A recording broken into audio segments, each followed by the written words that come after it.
Assalamualaikum warahmatullahi wabarakatuh. Hadirin yang saya hormati, pertama-tama marilah kita panjatkan rasa syukur kita atas kehadirat Allah Subhanahu wa taala yang mana atas limpahan nikmat dan rahmatnya sehingga kita dapat berkumpul dalam ruangan ini meskipun dalam keadaan virtual. Dan perkenalkan, nama saya Cahya Safitri, saya adalah mahasiswa Prodi Manajemen UPBJJ UT Jambi. Dan dalam kesempatan yang berbahagia ini, saya akan menyampaikan gagasan saya tentang COVID-19. COVID-19 atau coronavirus adalah topik yang sangat tidak asing dan bahkan kita sering mendengar topik ini setiap harinya, baik dari lingkungan masyarakat, lingkungan sekolah, berita di televisi, berita di sosial media, dan sebagainya. Lalu, apa sih COVID-19 ini? Dan mengapa topik ini sering diberitakan di televisi nasional setiap harinya? Dan dalam kesempatan ini, saya akan membahas sepenuhnya tentang COVID-19, baik dari pengertian, penyebaran, gejala, dan pencegahan COVID-19. Penyakit virus corona atau COVID-19 adalah penyakit menular yang disebabkan oleh virus SARS-CoV-2 atau Severe Acute Respiratory Syndrome Coronavirus 2. SARS-CoV-2 atau yang lebih dikenal dengan nama COVID-19 adalah virus corona dengan jenis baru dari coronavirus yang menular ke manusia. Virus ini dapat menyerang siapa saja, mulai dari lansia, orang dewasa, anak-anak, bayi, bahkan sampai ibu hamil dan ibu menyusui. Infeksi virus corona yang disebut COVID-19 atau Coronavirus Disease 2019 pertama kali ditemukan di kota Wuhan, Cina pada akhir Desember 2019. Virus ini menular dengan cepat dan menyebar ke hampir seluruh dunia termasuk Indonesia, hanya dalam kurun waktu beberapa bulan saja. Hal tersebut membuat beberapa negara melakukan berbagai kebijakan seperti lockdown untuk mencegah virus corona makin meluas. Dan di Indonesia, pemerintah menerapkan kebijakan pemberlakuan pembatasan kegiatan masyarakat atau yang lebih dikenal dengan sebutan PPKM untuk menekan penyebaran virus ini. Coronavirus adalah kumpulan virus yang menginfeksi sistem pernapasan. Pada banyak kasus, virus ini hanya menyebabkan infeksi pernapasan ringan seperti flu. Namun, virus ini juga bisa menyebabkan infeksi pernapasan berat seperti infeksi paru-paru atau pneumonia. Dan sebagian besar orang yang tertular COVID-19 akan mengalami gejala ringan hingga sedang dan akan pulih tanpa pengobatan khusus. Namun, ada juga sebagian dari mereka yang mengalami sakit parah dan memerlukan bantuan medis.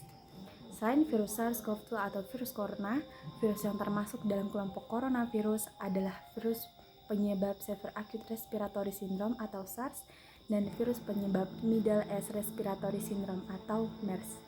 Meski disebabkan oleh virus dari kelompok yang sama, yakni coronavirus atau COVID-19 memiliki beberapa perbedaan dengan SARS dan MERS, antara lain dalam hal kecepatan penyebaran dan keparahan gejala. Virus ini dapat menyebar dari mulut atau hidung orang yang terinfeksi melalui partikel cairan kecil ketika orang tersebut batuk, bersin, berbicara, bernyanyi, bernapas, dan sebagainya. Partikel ini dapat berupa droplet yang lebih besar dari saluran pernapasan hingga aerosol yang lebih kecil. Kita dapat tertular saat menghirup udara yang mengandung virus jika berada di dekat orang yang sudah terinfeksi COVID-19. Kita juga dapat tertular jika menyentuh mata, hidung, atau mulut seseorang setelah menyentuh permukaan benda yang terkontaminasi. Dan virus ini lebih mudah menyebar dalam ruangan atau dalam keadaan ramai. Dan menurut data yang dirilis oleh Gugus Tugas Percepatan Penanganan COVID-19, jumlah kasus terkonfirmasi positif hingga 4 November 2021 adalah sebanyak 4.246.802 orang dengan jumlah kematian sebanyak 143.500 jiwa. Dan dari angka tersebut diketahui bahwa tingkat kematian atau case fatality rate akibat COVID-19 adalah sekitar 3,4. Dan jika dilihat berdasarkan usia, maka kelompok usia di bawah 60 tahun memiliki persentase angka kematian yang lebih tinggi dibandingkan kelompok usia lainnya. Sedangkan bila dilihat dari jenis kelamin, maka 52,3% penderita yang meninggal akibat COVID-19 adalah laki-laki dan sisanya sebanyak 47,7% adalah perempuan. Meski jumlah kematian akibat COVID-19 tergolong tinggi, namun angka kesembuhan dari COVID-19 juga terus bertambah. Data terakhir menyebutkan bahwa jumlah penyintas atau orang yang pernah terinfeksi virus corona kemudian sembuh ada sebanyak 4.091.938 jiwa. Lalu, apa saja gejala jika kita terjangkit virus corona?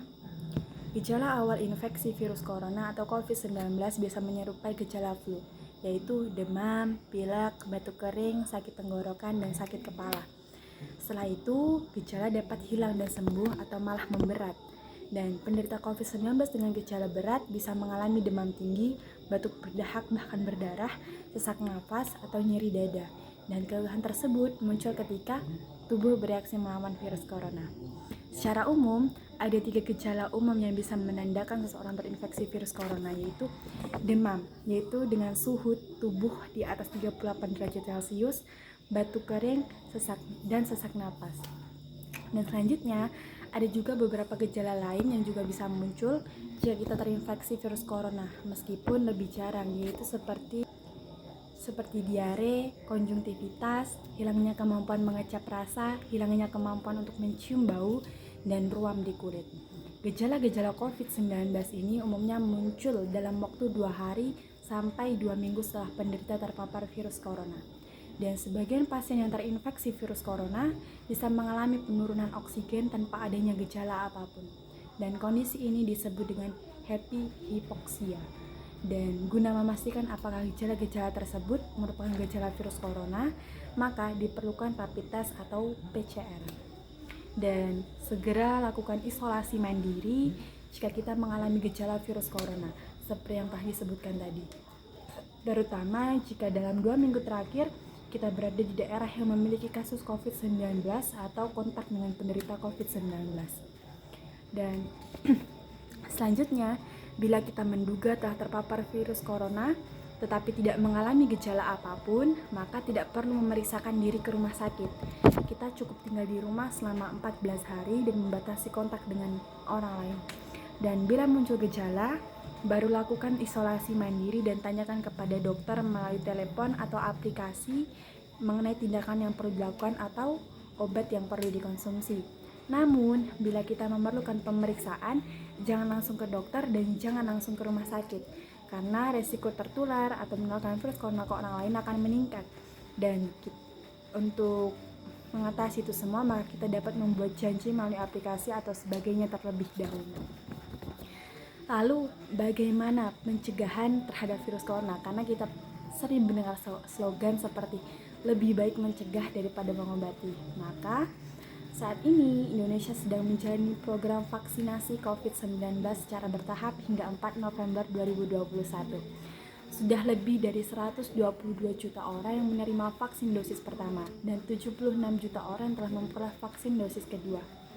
Vaksinasi COVID-19 ini bertujuan untuk membentuk kekebalan tubuh terhadap virus corona. Selain itu, vaksinasi juga bertujuan untuk membentuk kekebalan kelompok atau herd immunity. Dan dengan begitu, masyarakat yang tidak dapat menjalani vaksin karena memiliki kondisi tertentu seperti reaksi alergi berat terhadap vaksin dapat terlindungi. Dan untuk mencapai tujuan di atas, maka vaksin COVID-19 kini sudah dapat diberikan pada anak usia 6-18 tahun, ibu hamil, dan ibu menyusui. Sementara untuk orang yang memiliki riwayat penyakit atau menderita kondisi tertentu, maka vaksinasi bisa dilakukan, tetapi harus dengan izin dokter. Vaksinasi ini merupakan cara terbaik untuk mencegah COVID-19. Namun, kita juga tetap harus menghindari faktor-faktor yang bisa menyebabkan kita terinfeksi virus corona, yaitu seperti yang pertama, kita harus menerapkan physical distancing atau jaga jarak minimal 1 meter dari orang lain dan jangan dulu keluar rumah bila kecuali dalam keadaan terdesak. Dan yang kedua, gunakan masker saat beraktivitas di tempat umum atau keramaian, termasuk saat pergi berbelanja bahan makanan atau mengikuti ibadah di hari raya. Yang ketiga, rutin mencuci tangan dengan air dan sabun atau hand sanitizer yang mengandung alkohol minimal 60%, terutama saat beraktivitas di luar rumah atau di tempat umum. Yang keempat, jangan menyentuh mata, mulut, hidung sebelum mencuci tangan. Yang kelima, tingkatkan daya tahan tubuh dengan menjalani pola hidup sehat seperti mengkonsumsi makanan bergizi, berolahraga secara rutin, beristirahat yang cukup, dan mencegah stres. Yang keenam, hindari kontak dengan penderita COVID-19 karena atau orang yang dicurigai positif terinfeksi virus corona atau orang yang sedang sakit demam, batuk, atau pilek. Yang ketujuh, tutup mulut dan hidung dengan tisu saat batuk atau bersin. Kemudian buang tisu langsung ke tempat sampah. Yang kedelapan, jaga kebersihan lingkungan dan kebersihan rumah, termasuk benda-benda yang sering disentuh. Dan untuk orang yang diduga terkena COVID-19 yang sebelumnya disebut dengan ODP atau orang dalam pemantauan maupun PDP, pasien dalam pengawasan, ada beberapa langkah yang bisa dilakukan agar tidak menularkan COVID-19 ini ke orang lain. Yaitu yang pertama, lakukan isolasi mandiri dengan cara tinggal terpisah dari orang lain untuk sementara waktu. Bila tidak memungkinkan, maka gunakan kamar tidur atau kamar mandi yang terpisah dengan yang digunakan orang lain. Yang kedua, jangan keluar rumah kecuali untuk mendapatkan pengobatan. Yang ketiga, hubungi pihak rumah sakit untuk menjemput bila gejala yang dialami bertambah berat. Yang keempat, larang orang lain untuk mengunjungi atau menjenguk sampai kita benar-benar sembuh. Yang kelima, sebisa mungkin jangan melakukan pertemuan dengan orang-orang yang sedang sakit. Yang keenam, hindari berbagai penggunaan alat makan dan alat minum, alat mandi, serta perlengkapan tidur dengan orang lain. Yang ketujuh, pakai masker dan sarung tangan bila sedang berada di tempat umum atau sedang bersama orang lain. Yang kedelapan, gunakan tisu untuk menutup mulut atau hidung bila batuk atau bersin, lalu segera buang tisu ke tempat sampah. Nah, demikianlah yang dapat saya sampaikan, semoga bermanfaat bagi kita semua. Dan apabila terdapat salah kata atau salah kalimat, mohon untuk dikoreksi. Dan mohon maaf atas segala kekurangannya.